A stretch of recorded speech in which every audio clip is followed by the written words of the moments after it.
Peace, y'all. What's up? I'm back again. Today we're going to deal with a little piece of this, what's known as critical race theory. We're going to speak about an individual known as Walter Plecker. Sometimes, well, have you ever wondered when did we officially become black? Well, yeah, it was this guy, Walter Plecker, that reclassified us as that black designation. So, yeah, we're going to get right on into this. First, we're going to start it off with a little old film. So, yeah, let's go. Of all the people buried here in historic Hollywood Cemetery, including presidents, generals, and statesmen, few have had the impact of Dr. Walter Plecker. His stormy legacy continues today. My parents always made sure that we knew the story about what Walter Plecker had done and how it affected our people. Plecker was a menace to... Okay, originally, before being reclassified, we were the Israelites, or a more familiar term, the Aboriginal Native Americans, Afro-Americans, the original people of this land. And then along came a man named Walter Plecker, and he decided to reclassify us into another status so they can take our status and claim our heritage, claim our land, claim our resources, claim our blessings. Let's go. To Virginia Indians over many years. Back it up a little bit. My parents always made sure that we knew the story about what Walter Plecker had done and how it had affected our people. Plecker was a menace to Virginia Indians over many years. Well, Dr. Plecker was convinced that there was a need to purify the white race.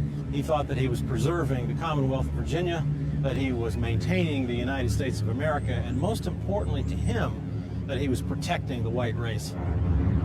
For 34 years, starting in 1912, Dr. Plecker was the director of the state's Bureau of Vital Statistics, carefully compiling birth and death records.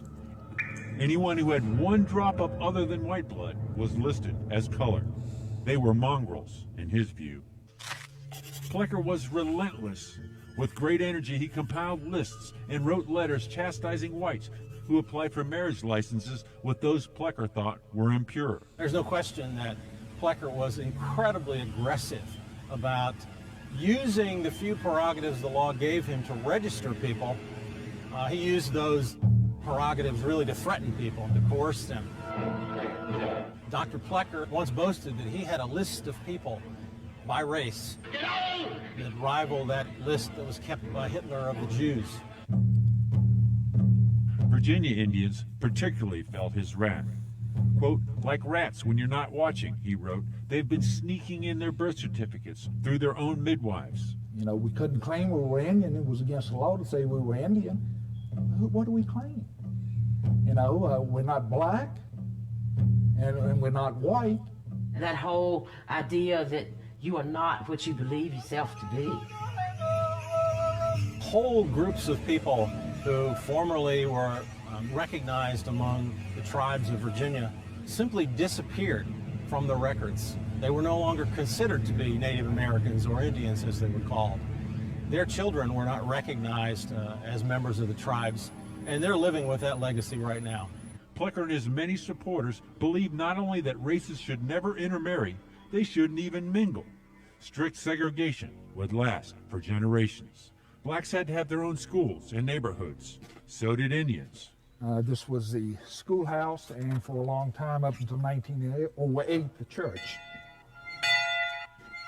We blame Plecker, but he gave it to a very hungry audience. They ate it up. Indeed, Plecker was seen as a heroic figure in an era when genetic engineering was becoming mainstream.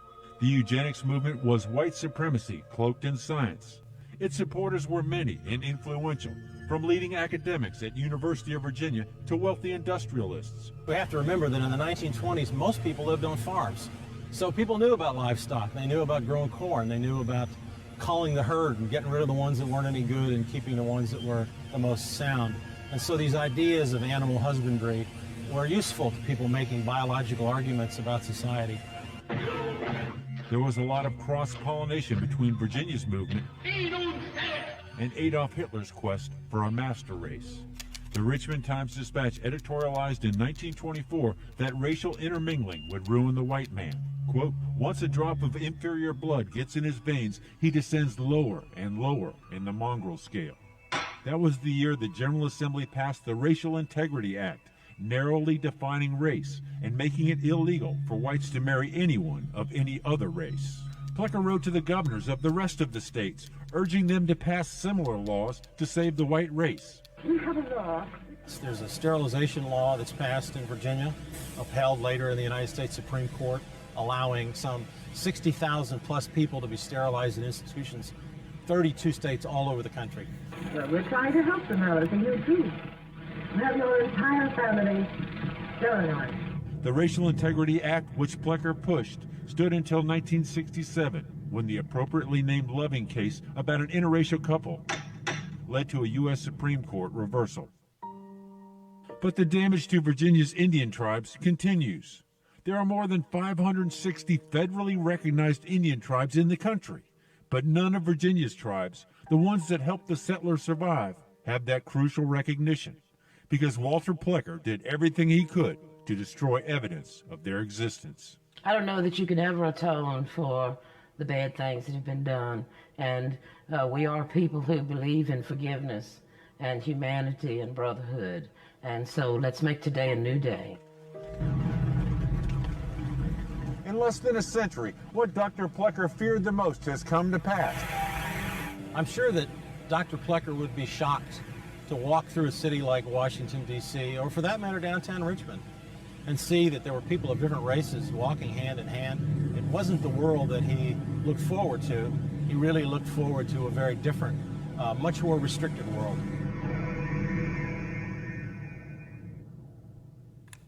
The Chicken Man, Walter Plecker. Now, the whole purpose of me showing this is to add more proof to the fact that we are the original Afro-American people, and what's known as America and North America actually belongs to us. It is our heritage given to us by the Most High himself. And now we're at a time where we're able to reclaim our heritage. But it's important that as many people as possible understand what happened to get us to this point where we're at today. Because it's the waking up of us as a people that's going to bring about the change. Once we wake up as a people, that's otherwise known as Armageddon, or the end of the world. So I'm just trying to do my part to spread this information out and let people know. So share this. But look, let's look at a couple of documents. Bag this up even more. Okay.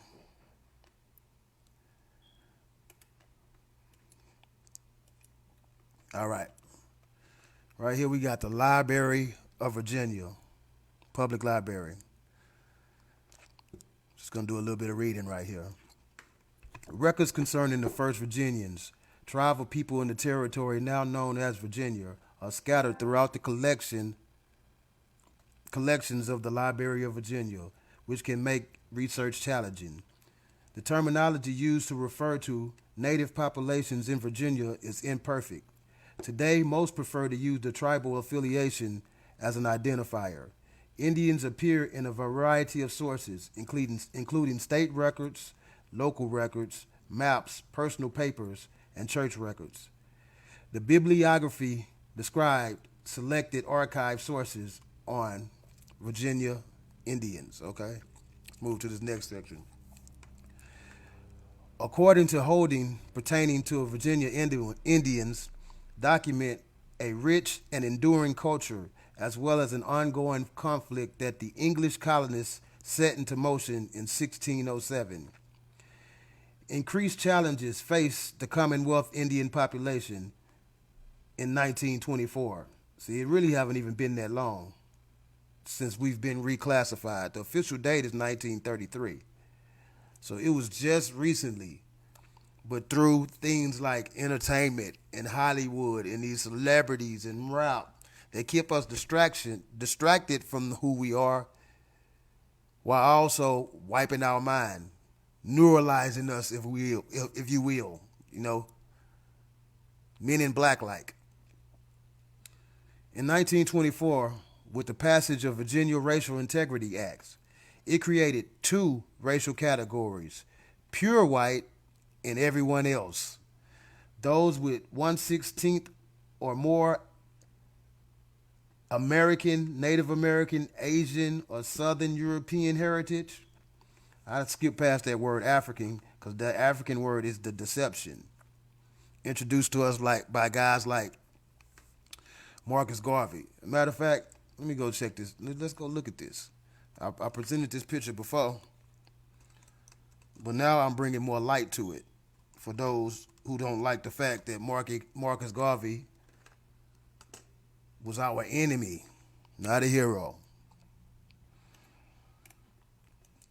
Yeah, that guy right there.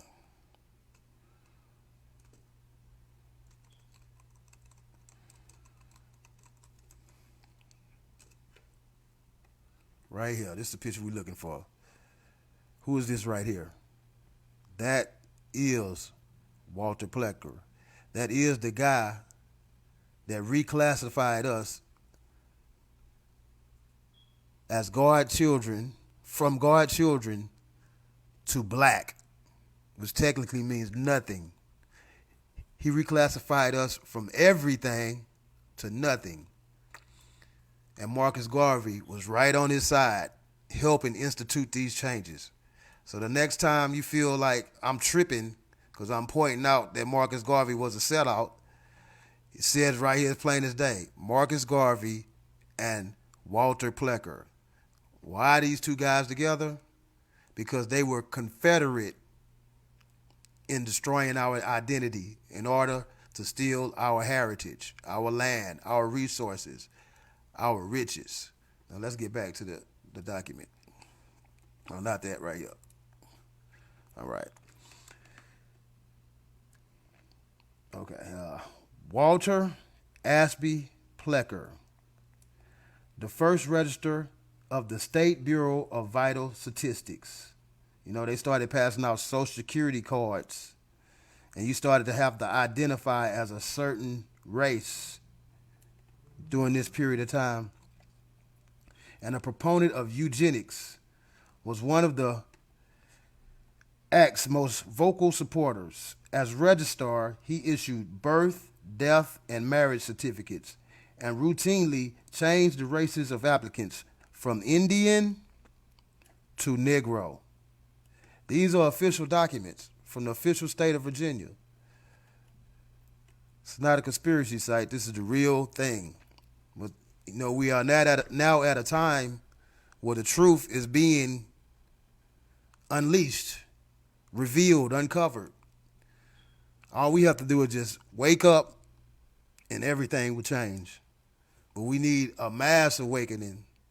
So, share this, get this information out to as anyone as you can so we can make a change and get from out of this perpetual state of debt slavery.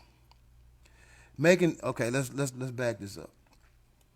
As register, Walter Plecker issued birth, death, and marriage certificates and routinely changed the races of applicants from Indian to Negro, making exceptions only for the descendants of Pocahontas. Maybe he liked her. Armed with the power of the state and a list of Indian surnames, Plecker aimed to reclassify every Indian in the Commonwealth as African American with the help of Marcus Garvey, if you're paying attention. He intimidated midwives, wrote threatening pamphlets, and trained a generation of county clerks, and health workers in the methods until his retirement in 1946. Like I said, this wasn't something that happened way back historic. This is recently.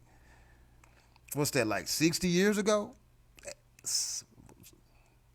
A little more, 60 plus years ago? The United States Supreme Court finally struck down Virginia's Racial Integrity Act in 1967.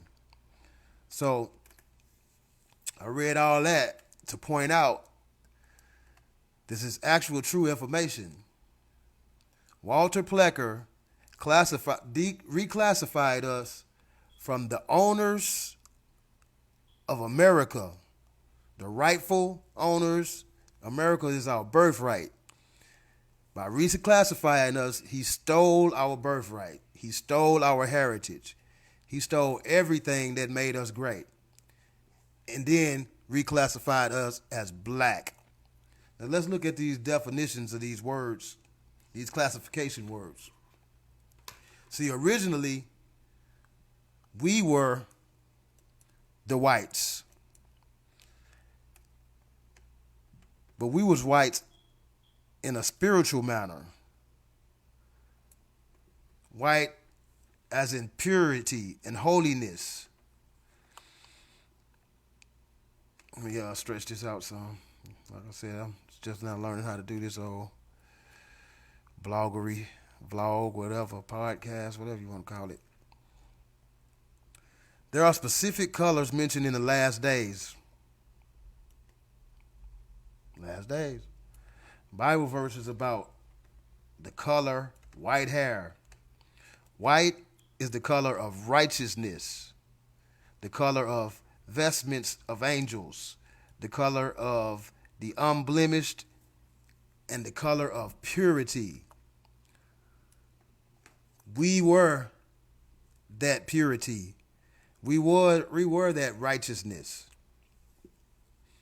Now let's look at the other definition of white. You know, before they came over here, they were this definition of white. An Old English white meaning living creature, living being, person, something, anything. From Proto-Germanic white, a thing, a demon. See that? On one hand is righteousness. On the other hand is a demon, a Dutch witch, a demon.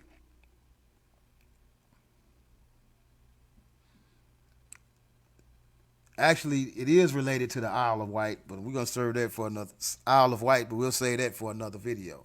So they came over here as W-I-G-H-T. They reclassified us as black. Let's look at black. Black represents evil, darkness, night, despair. It's the color used to convey certainty and authority, and when used in opposition to white. So basically, they reclassified us from righteous to evil, despair, nothing. And we kind of took on this reclassification once we started calling each other black, and we accepted it. You know, the story not quite clear on how we completely accepted it at this point, but we just, because right now we're just dealing with Walter Plecker. But my point is, before the invaders got here, we were holy and pure and righteous. They were demonic creatures, witches. They reclassified us as black, making us evil and dark and what we are today, and making themselves W-I-T-E, the pure one, and bringing forth what's known as white supremacy. So yeah, Walter Plecker, Marcus Garvey's main man, two peas in the pod. Yeah. Well, that's pretty much all I have to say on this video. It was just short and sweet and to the point. You know, I'm just trying to get straight to it. get this information out there. Make sure we can spread it so we can get back to our rightful state in this world. So with that being said, I'll let y'all next time. Peace.